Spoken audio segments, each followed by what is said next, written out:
నమస్తే N99 news కి స్వాగతం.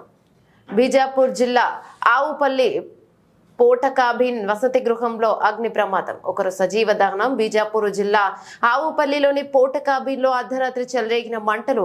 ఆ వసతి గృహంలో సుమారు 305 మంది విద్యార్థులు ఉన్నారు. వివరాల్లోకి వెళ్తే ఛత్తీస్గఢ్ రాష్ట్రం బీజాపూర్ జిల్లా ఆవుపల్లిలోని పోటకాబిన్ వసతి గృహంలో రాత్రి సమయంలో అగ్ని ప్రమాదం చోటు చేసుకుంది.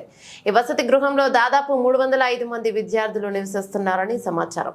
రెస్క్యూ టీం విద్యార్థులందరినీ రక్షించే ప్రయత్నం చేసినప్పటికీ సజీవ దహనమైన ఒక బాలిక ఈ అగ్ని ప్రమాదంకి సంబంధించిన సమాచారం అందుకున్న అధికారులు, స్థానికులు, అక్కడి నివాసితులు, రెస్క్యూ టీం వెంటనే స్పందించడంతో బాలికను రక్షించగలిగారు. లేదంటే పెను ప్రమాదం జరిగి ఉండేది.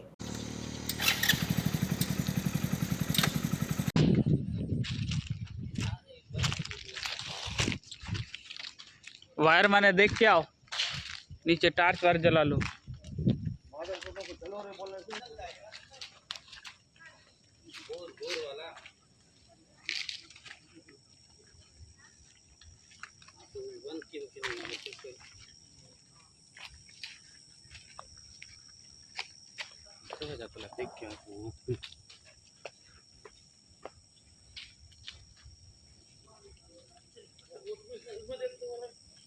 छात्रावास में आग लग गया है, आप देख सकते हो उसकी वीडियो। पूरा स्कूल जलकर राख हो गया है। मोटर वाला जो मोटा वाला वायर है ना,